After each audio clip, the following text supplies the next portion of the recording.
A crackdown on so-called ghost guns. We'll do everything in my power to crack down on gun trafficking of ghost guns. President Joe Biden is set to change the definition of a firearm.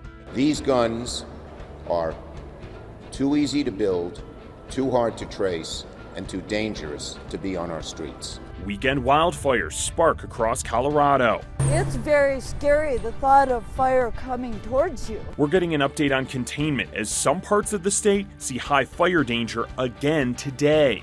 Plus, a Colorado woman is keeping her talent under wraps by spending her time volunteering. We put a lot of love and creation into these baskets. And no more workouts in Russell Wilson's backyard. The Broncos can start their first official workouts of the offseason. President Joe Biden is cracking down on ghost guns. He's expected to announce a new rule in less than 2 hours. It comes at a time when gun violence and crime is surging in cities to levels we haven't seen since the 90s. Thanks so much for joining us. For Denver 7 News at 11, I'm Jason Grenauer. Denver 7's Christian Lopez breaks down this new rule, which would change the definition of a firearm for the first time since 1968. While this conversation is happening nationally, Denver leaders have already taken action. The city banned owning or manufacturing ghost guns just a few months ago. These guns are becoming more and more common at crime scenes, and they're hard to track. They're homemade guns that don't have serial numbers. President Biden's new rule is expected to address problems in both tracking and regulating them. Manufacturers who sell the parts to make the guns would have to be licensed and run background checks. They'd also have to add serial numbers to any guns they plan to sell. And the definition of a firearm would also change. A gun is a firearm. It has to be sold by a dealer, but the pieces are not a firearm and don't have to be sold by the dealer. That's what we need to change. This is making good on a promise made by President Biden during his State of the Union speech last month, where he said he'd do everything in his power to crack down on these types of firearms. Reporting in Denver, I'm Christian Lopez, Denver 7. Aurora police are investigating 2 shootings that hurt 4 people. The most recent one happened earlier this morning at an apartment near Colfax and Xanadu. Police say a man and a woman were shot. Officers arrested a suspect a few hours later. Aurora PD are also looking for the person who shot 2 teenagers, a boy and a girl, during a street race. Officers were initially called to Alameda and Peoria overnight for reports of street racing and fireworks going off. They found the shooting victims when they arrived. Those 2 victims will survive. New at 11, we'll hear from former Aurora Police Chief Vanessa Wilson this afternoon. She will hold a news conference about her firing. Wilson was officially let go last week after City Manager Jim Twombly said he was concerned about her management and leadership in the department. Her attorneys say her firing is, quote, without cause. Wilson will address the media at 1 this afternoon. You can watch her remarks on our website and on the Denver 7 Plus app. We'll hear more about the impact fentanyl is having on Colorado in about an hour and a half. Law enforcement, business leaders, and the Common Sense Institute will discuss the effect it's having on the community. The Common Sense Institute says Colorado saw more than 800 fentanyl-related deaths just last year. That is a 260% jump from 2019. In 2020, there were 540 deaths, which was up more than 140% from the year before. Tomorrow, state lawmakers are expected to hear a bill designed to toughen penalties for fentanyl dealers. Meanwhile, firefighters are trying to put out 4 wildfires that sparked across Colorado yesterday. This map shows all those fires, 1 in El Paso County, 1 near Pueblo, 1 in Teller County, and 1 in Morgan County. Firefighters are back near Pueblo this morning working on the Pause fire. It's 75% contained and has burned less than 20 acres. Evacuations have been lifted for the fire in El Paso County. That fire is now fully contained after burning nearly 40 acres. We do know that a home and several outbuildings were damaged there. Over the last few days, we have had high fire danger. We all know how dry it's been out here, and then the winds. Just any type of spark, you know, from a lawnmower to somebody throwing a cigarette out the window, and then the wind picks that up, and this is what you end up with. Investigators say an unattended campfire started a wildfire near County Road 89 near Cripple Creek in Teller County. It was contained at 3 acres. And then that last fire closed US 34 near Wiggins in Morgan County for 2 hours on Sunday. Meanwhile, the rebuilding process in Boulder County from the Marshall fire takes another step forward. The county is holding an online workshop tonight focusing on building code requirements and energy efficient codes.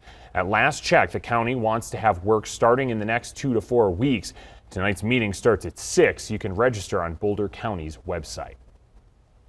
The eastern part of Ukraine is bracing for attacks. Russian troops are gathering in that region. This map shows where they're stationed.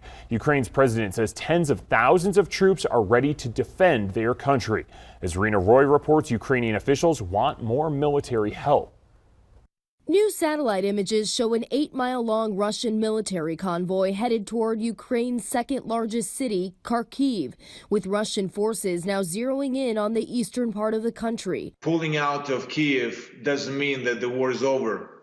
They just changed the strategy. They're in the east and the south of the country, extremely active. Russia putting a new commander in charge of the war in Ukraine, General Alexander Dvornikov, who led Russian forces in Syria, a campaign where human rights investigators say Russian forces deliberately targeted civilian populations and destroyed cities. Ukrainian President Zelensky saying his troops are ready, that they can even use more missiles against us, even more aerial bombs, but we're preparing for all that action. We will respond. Though Ukrainian officials are calling for more military aid. We cannot defend our country with our fists. We need weapons to defend our country. A growing number of atrocities against civilians are being reported, including last week's attack on a train station in the eastern city of Kramatorsk, which killed 57 people, including 5 children. These are mass atrocities. These are war crimes. These are shocking and brutal acts that are completely unacceptable. The bottom line is this: there must be accountability. Russian air assaults continuing to hammer Odessa, Kharkiv, and Mariupol. These 4 friends escaping the besieged port city where they had been trapped for weeks. Living in this destroyed apartment without consistent food, water, or communications with the outside world. 32-year-old Artem saying he doesn't understand how they managed to survive. Russia has agreed to open 9 humanitarian corridors today to help innocent civilians escape the country, though in previous weeks other corridors have come under attack by Russian forces. Rena Roy, ABC News, New York.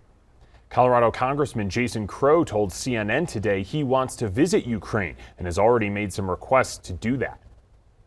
I think it's time to start showing American support on the ground in Ukraine. So I'm going to continue to push to do that. The Ukrainians certainly would love to see Americans in and around Ukraine to have boots on the ground, so to speak, in a non-military way, but in a diplomatic way, in addition to the substantial military assistance that we've been providing. Just last week, the U.S. authorized an additional $1 million in aid to provide anti-tank missiles to Ukraine's military. A heads up for anyone traveling to and from DIA this week. Construction starts on the east side of the terminal near the passenger pickup and drop-off areas. One lane will be closed from 6 to 3. The location of those closures will change every day, but at least one lane will be open on each level. And speaking of the airport and transportation, the CDC will give an update on the transportation mask mandate later this week. The mandate is in effect for planes, trains, and other public transportation. It's supposed to expire a week from today. To become the best at what you do takes relentless practice, and this week's Denver 7 Everyday Hero has done just that. Denver 7's Nicole Brady met a volunteer who keeps her favorite fundraiser all wrapped up. Themed gift baskets are big at silent auctions. It becomes our signature for the luncheon. For Judy McNeil, they're also a passion. We put a lot of love and creation into these baskets. Judy had already been part of the Guild of the Children's Diabetes Foundation for a decade when she made a fateful decision. I volunteered to start with the baskets about 16 years ago. Since then, her baskets have become legendary, going for top dollar every year at the foundation's Spring Brass Ring fundraiser. We have a $100 minimum. And some of these baskets will go for $300. And it's all for a good cause. The money that we raise on this fundraiser, it goes to benefit the Children's Diabetes Foundation. It promotes awareness and education for type 1 diabetes. Lori Finch is president of the Guild. We help families in need We, help them with supplies. We help them with rent if need be. We help them with all kinds of things. After a total of 26 years with the Guild, Lori says it's clear Judy's desire to help children goes beyond her elaborate baskets. She generously gives of her time. She brings her life experiences, her compassion, her intellect to everything she does. And she says Judy is much more than a volunteer. She is just an inspiration, and I am blessed to call her my friend. Oh my goodness, thank you. We heard so much about your work, Judy. And so on behalf of Denver 7 and American Financing, I want to present you with this Denver 7 Everyday Hero Award for your What a shock. years. Oh, what a surprise. Thank you. Gosh. I'm just touched to be able to meet you and see this fabulous work, and I know that you've just touched so many people. Thank you so much. Thank you. Appreciate that. Love you all. Thank you. So well earned. Well, speaking of heroes, it's a hero's welcome for the DU men's hockey team. Still ahead. We're talking to the team about what it took to win that 9th title. Plus, start thinking about your summer hiking trips. You can make reservations for a popular spot starting today.